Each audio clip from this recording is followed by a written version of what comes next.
Hi, welcome. So today I just wanted to talk about God and therapy. So I want to talk about how they fit together and touch on a little bit about what I mean by God and potentially how these two are intersected, how they, the crossroads between the two of them. When I am talking about God, I'm really just talking about how you relate to the divine in whatever the way that looks like, whether that is traditional organized religion or if that is more new age, more spiritual, if that is through embodiment like movement, yoga, martial arts even, if that is through nature and connecting to the outside world, the natural world, and connecting to sort of what's underpinning all of this and holding it together.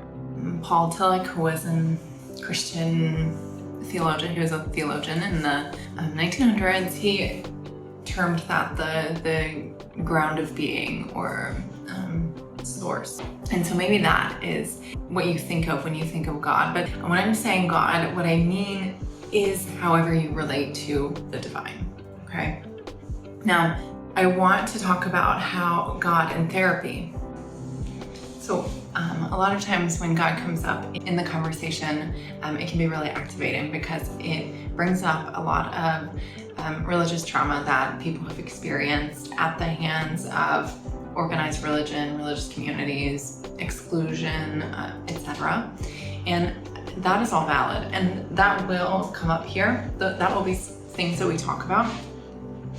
But before we get into a lot of that stuff, I think it's really important to just lay a groundwork. Say sort of a working definition of vocabulary, what we're saying when we're saying the things. There are different forms of therapy. So there is like what you may think of as talk therapy, traditional psychotherapy. There's manualized treatments that can be really effective. There's group therapy, family therapy, marriage. There's lots of different kinds and forms, and they can all be really beneficial and have their own place. So therapy itself, when I'm talking about that, I'm sort of talking about therapy at large. There's room for kind of all of those things because here, I think that it's most helpful to think of the space as a space of intersectionality, right? Like, so the crossroads of the divine and well-being. So yes, like when God, yes, therapy, yes, like it encompasses all of those things, right? The benefits and the negatives. One thing that I find come up often in both of those spaces is, and I think that we're doing a lot of work now to change that, but I find come up that like languaging about selves or parts of self. If I'm thinking of an example of this, it's like my emotional well-being. It needs to be intellectually stimulated, right? When we think of self, we think of parts of selves. Like we have mental world, right? A lot of us are really acquainted with that. Then we have the physical world, our bodies, like what's going on with our bodies, and we have our emotions, like this emotion sort of psychological stuff that comes up, that happens, how we're impacted in that way. We have social, we have the professional, we have lots of different aspects of the self. And I think potentially more traditionally, those were separated. And I think that now we're starting to question that model and I think break that down so that we can sort of all of those parts of self together. So I wanted to dig into that today. Okay, so I want to talk about first dualism and then its opposite, monism. One of the biggest philosophical thinkers and proponents of dualism is Descartes, Rene Descartes. I'm sure we've all heard of him. We all know him before is his saying, "I think, therefore I am." He popularized this idea of dualism, of mind and body. And he said that the mind and the body are separate and that the mind controls the body, right? But the body can influence the mind so much to sort of change it, right? But so the most important thing was that he said that the mind and the body are separate, and he had this philosophical worldview of this dualistic way of being.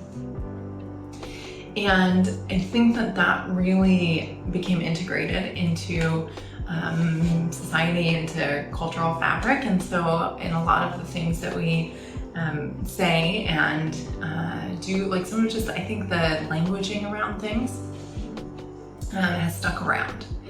And so without maybe even realizing it, we have the carryover of this form of dualistic thinking or dualistic philosophy. So the opposite of Descartes and his dualism is monist. So monists believe that everything is an underlying physiological response. What does that mean? Monists said that we're not separate in that way, that we're actually integrated, and the things that we are experiencing mentally, the thoughts that we're having, the emotions, they are physiological processes that are happening in our body. And most of us probably nowadays are monists to some degree or form or fashion. So I want to go back to dualistic thinking. So I've come up with some ways that I find that this shows up in the theological or religious spaces, and how this impacts us in our day-to-day lives, potentially, that we may even see in the therapeutic space. So some pros of dualism, right? That our brains naturally look to categorize things. So we look to, we say like, okay, this is a glass, so it's round, it has a bottom and an open top, like there's no covering, so this is glass. And so everything that sort of looks like this is glass, right? And so we just sort of naturally see that our brains do work to put things into categories. And so I think that's sort of why it can feel kind of natural to separate our bodies, or like these different aspects of ourselves. Another pro of that is being able to nurture different aspects. So I think that's where language helps us, is that I can say, oh gosh, I have been just so exhausted this week. I training for a marathon, and so I'm running a ton, and so my body is just tired, right? So then I know, okay, what I need to do is I need to give myself rest. I need to give myself rest in these ways, whether that's having an off day, whether that's through ice and heat, or whatever.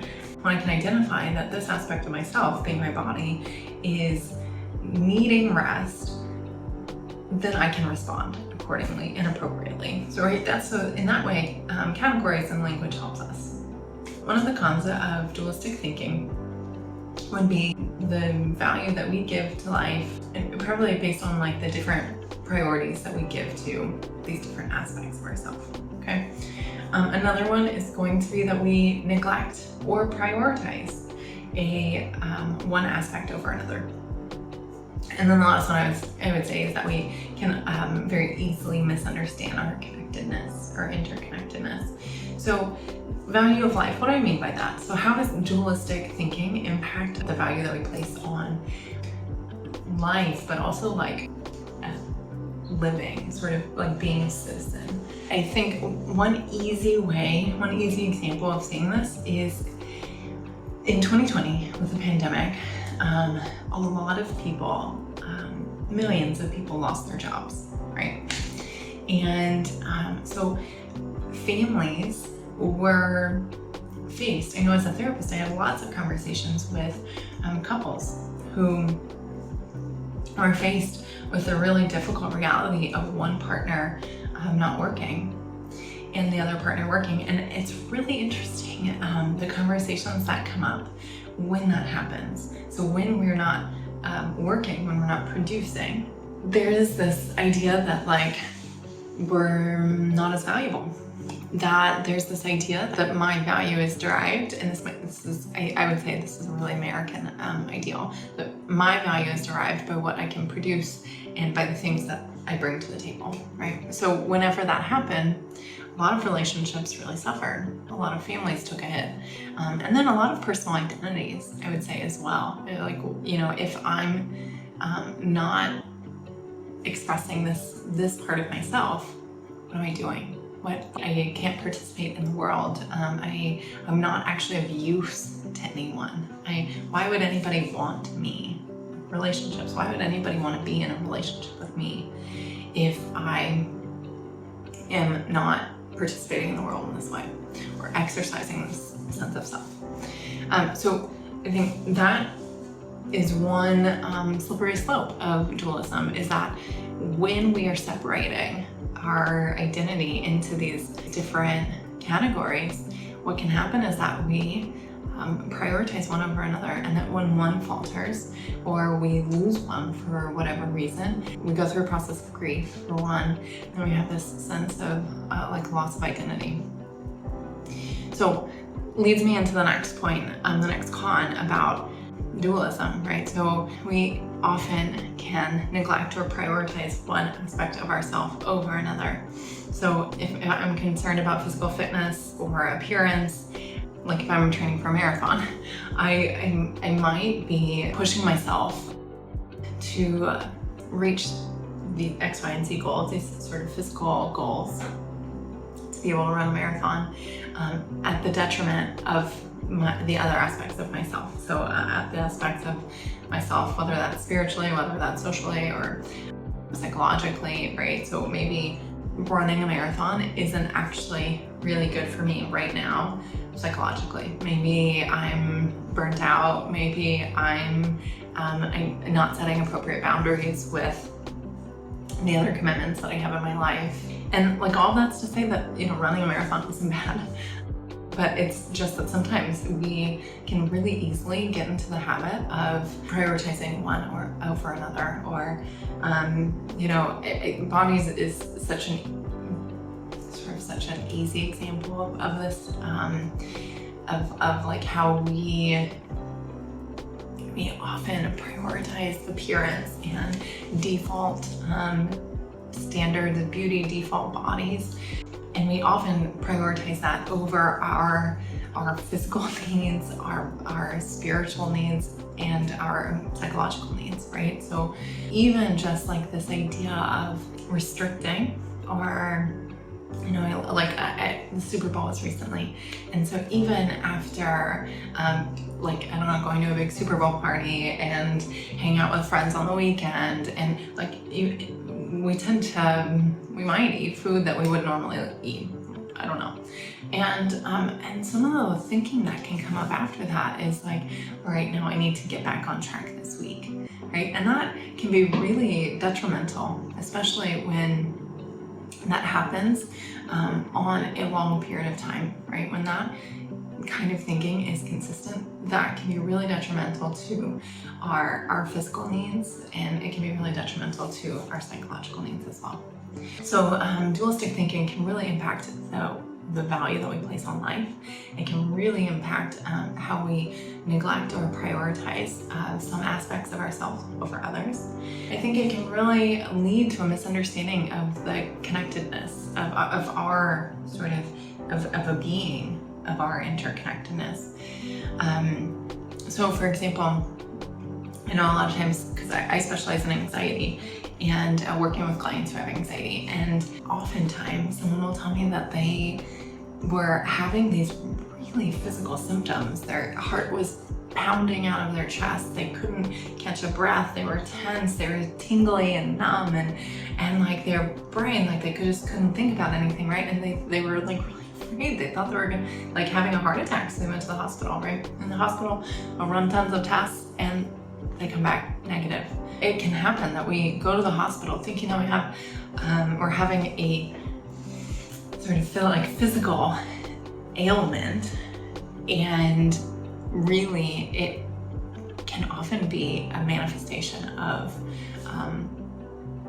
a psychological impairment or stress. So I think that when we have this dualistic thinking, especially that bodies are separate from our sort of overall being, then we can end up looking for answers if we're in a place that really can't provide those answers for us, right? So we can end up looking for answers for like psychological, spiritual, sort of overall well-being,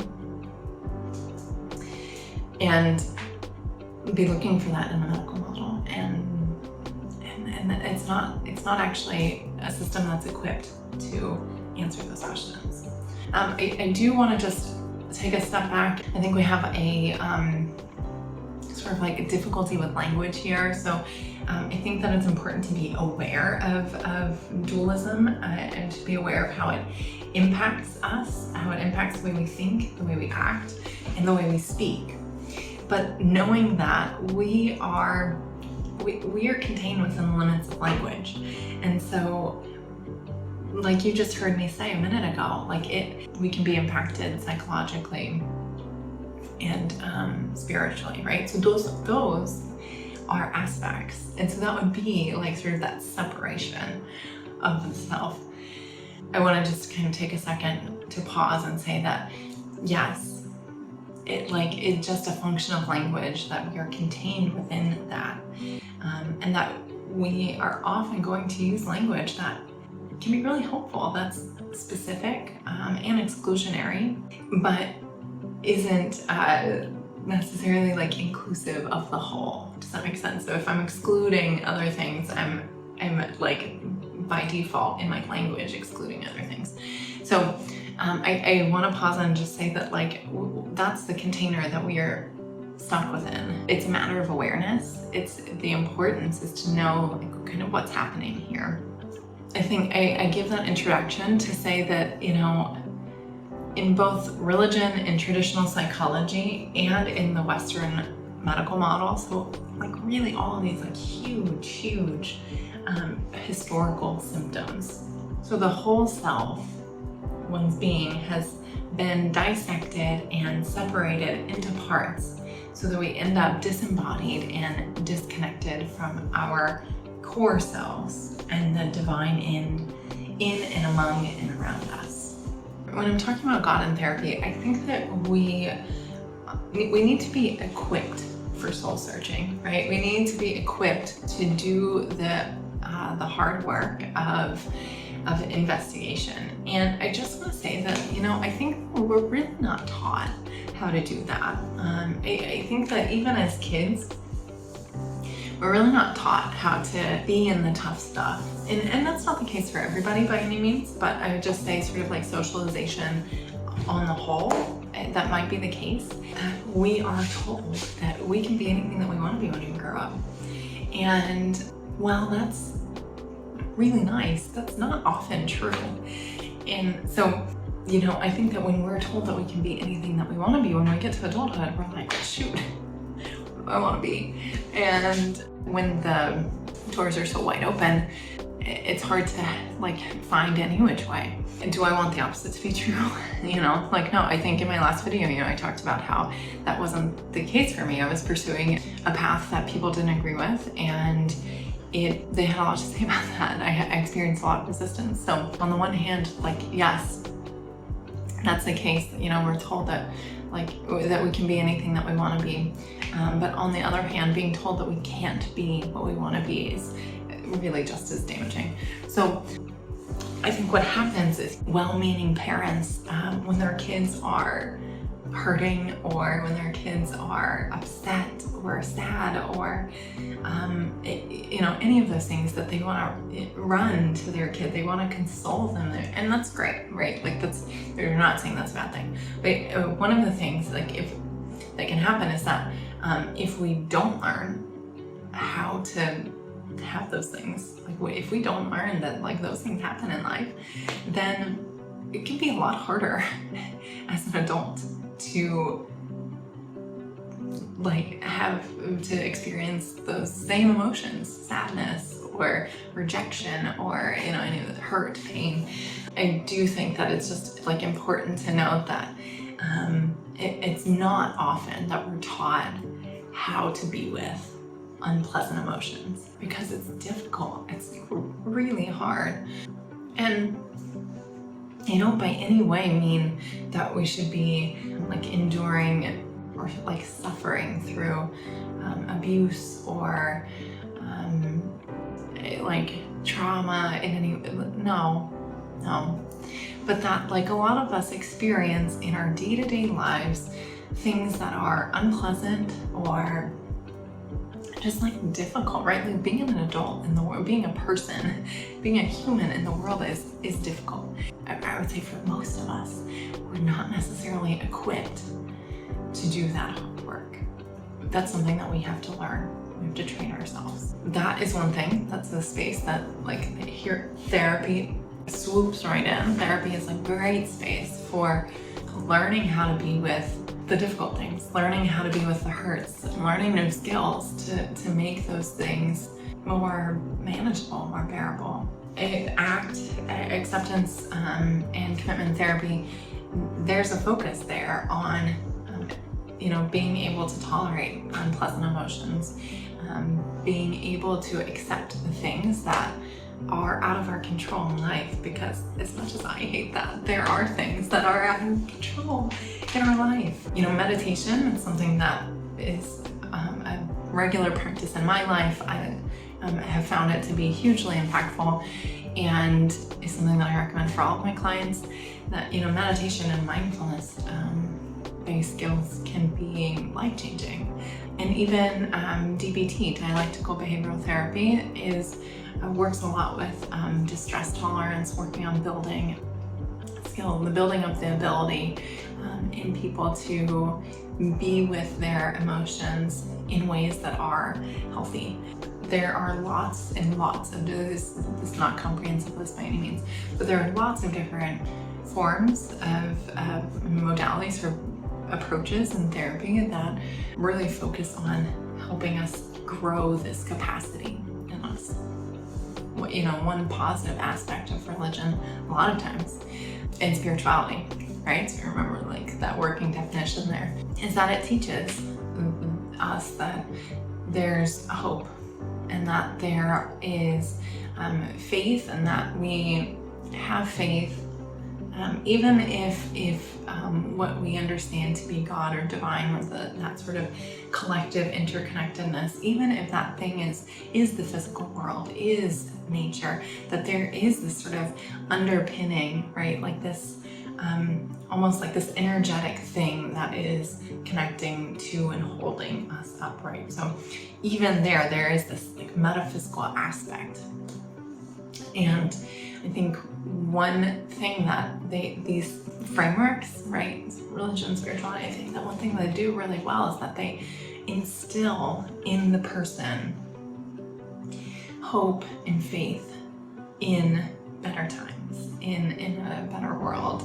Yes, we want to work to change our circumstances. Yes, we want to work to improve, to get out of harmful situations. Yes, but in the midst, in the moment, I think these frameworks, they give us the capacity, they give us the sort of the fountain, that river that's flowing in us to have faith and the courage to join in, if you will, that having faith in what is unseen and not what is in the things that are seen.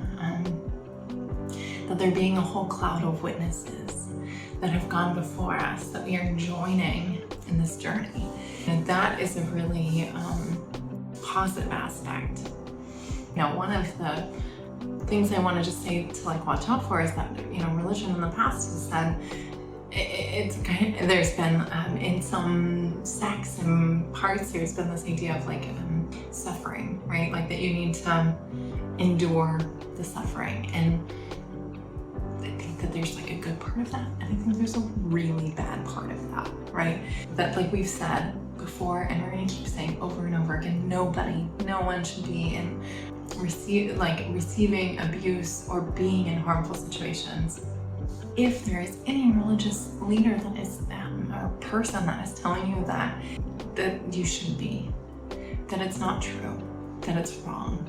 And there is a kind of endurance that religion talks about, which is more like the long game, it's not to stay in the harmful, in the abusive situation. Not that. We're saying that anyone who's telling you that is wrong. So, and that if that's your situation, to find resources and support to leave it. But there is this other aspect of endurance through suffering in religion, I think can provide a lot of hope. It can provide sort of that anchor, I think, that anchor of rooting down in the hard stuff. Because as much as I hate that, like life has a lot of hard stuff in it. This hope through suffering, I think, can be really important. If I think about the pandemic and when in 2020, when just like globally we were so isolated, there were ways in which people found consolation there through interconnectedness within technology, but I think even as it continues, right? Like even as we're 2 years down the road and a lot of people are still really isolated, I think that sort of long-standing hope in endurance or hope through suffering there, like that it isn't going to be like this forever. I want to talk about the intersectionality of therapy and theology. Now, this word intersectionality is really important to me because I think that it's the thread woven throughout both of these things. That really what I've learned in my theological studies is how it does encapsulate every part of our sort of human experience. The beauty of therapy and theology is that they are intersectional in nature. They incorporate every aspect of our lives, and in their best form, they encourage our best selves. I just want to spend this just for a minute on this idea of like the fullness of our humanity. Just to give you a little background, one thing I love about the Jesus story, or like the Jesus figure, is that when I read that now, like I just see this man who was really teaching his community how to be most fully human, and I think that idea of being most fully human, I think it connects with something in me that I think is so easily, so quickly lost on autopilot. It's so easy to hop on autopilot. On my office hour days, gosh, I just don't have the capacity to do anything else, really. When a friend or a family member texts me like, hey, what do you think about this and this? I'm like, I just ask me on the weekend. And it's just so easy to get into that rhythm of like, okay, I get up, I go about my morning routine, I do my exercise, I get ready, I have my morning reflection, I get ready for work, I do, work, and we have dinner, and we have a little downtime, we go to bed. It's so just easy to rinse and repeat. One thing that I think that therapy and theology can help us do really well is to examine the status quo. I think that they help us step outside of autopilot. What can happen when we're in the status quo is that we're not thinking critically. We're not thinking, is what I'm doing or is what I'm committed to right now in alignment with my values and in alignment with how I want to live my life? Is it going to make me my most fully human self? I think those are the consequences, or the sort of traps of autopilot. I think that we can often just get really easily, caught outside the house, and you're just so thirsty and pick up a plastic bottle, or going and being back around the food that I love so much. My eyes are bigger than my stomach, and I can get so excited about the food that I'm gonna eat that I'll order too much, right? And even something like food waste. So some of these really minute things that happen in our day-to-day life, they not in alignment with our values. And so things like engaging in theology, engaging in therapy can really help us step outside of that status quo to start critically thinking about what we're engaged in, and is it actually producing life and abundance in us.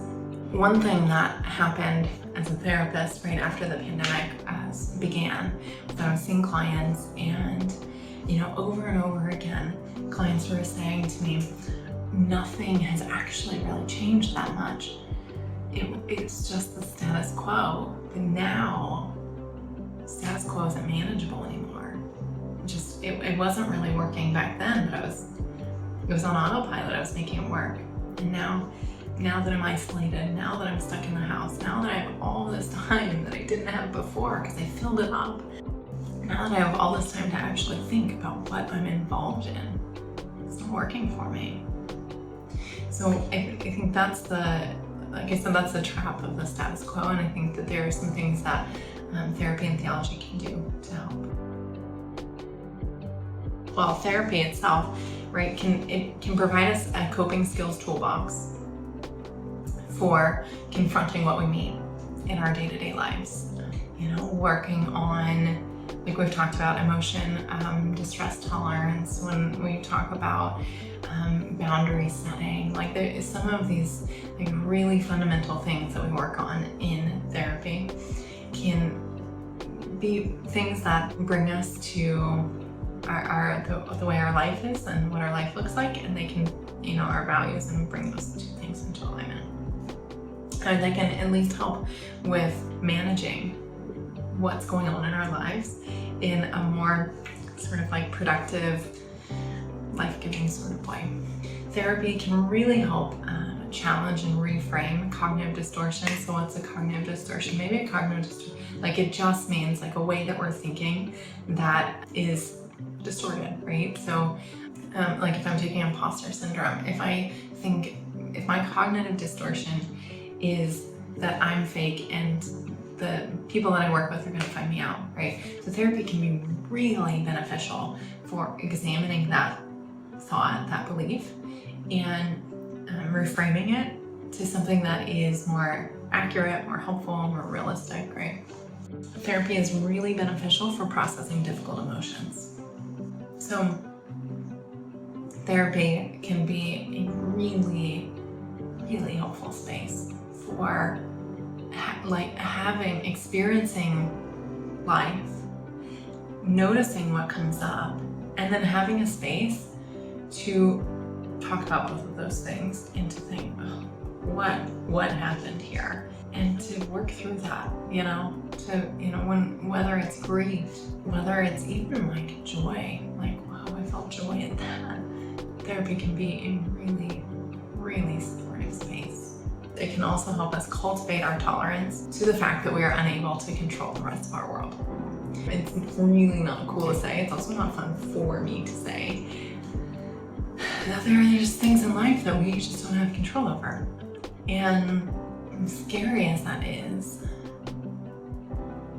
I think that in therapy can really help us cope with our limitedness in that regard. It can be really scary to know and to really reflect on the fact that unpredictable things happen, and for myself, it has been really helpful when I've had my therapist there to talk about that and to really just, find a space to feel supported in how afraid I feel of that. And I say that as a positive thing because that's a human condition, right? Like that's a quality of being a human in the world. So theology provides a community of support with shared values. It provides, we hope to be unacceptable, but it provides a framework for beliefs and worldview. And it also gives a sense of purpose and meaning to the world. All of these things are things that we really, I think, just already know. Theology also helps. It creates rituals for us to mark the passing of time and the passing of important important milestones. This looks different in different traditions, right? So in the Jewish tradition, there is Passover, right? And that's a really important time. And there's a lot of ritual that goes into that holiday. In Islam, there's Ramadan, and there's a lot of ritual that happens during that time, right? In Christianity, there is the Lenten season, and there you have a lot of rituals. And so those specifically, like those three specifically from the Abrahamic faith, those are rituals that mark the passing of time. So those sort of tell us that like, essentially another year has come and gone, and here we are again, and it's time to remember this important thing for our community. Important milestones, how do religions help us do that? We have sort of milestones or celebrations for children in the community, but also for deaths, weddings, and etc. So there are lots of rituals that are created and held within those traditions that can provide the sense of like fullness. Rituals provide a deeper meaning to the world and to how we're interacting in it. Theology also gives us a feeling of belonging to something greater than ourselves. So this is a little bit different than being a part of a community, because when we have this feeling of belonging to something greater, it's like when we're joining in and somebody volunteers, right? Like when you volunteer at with an organization or doing something that you are really passionate about, that you feel really deeply, like that is providing that sense of belonging to something deeper and creating that lasting remaining impact in the world. So today was all about intersectionality of theology and therapy. My hope here is that we can figure out a way to inhabit these spaces in a way that provides abundance and hope and allows us to be more fully human in our lives. So I'm going to ask some questions that are going to pop up onto the screen.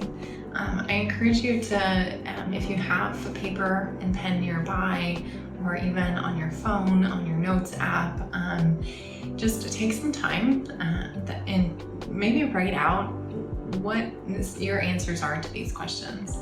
So give yourself a moment to think about what the answers to these might be for you. I'm going to ask them, they're going to pop up on the screen. If you need more time, you can pause the video.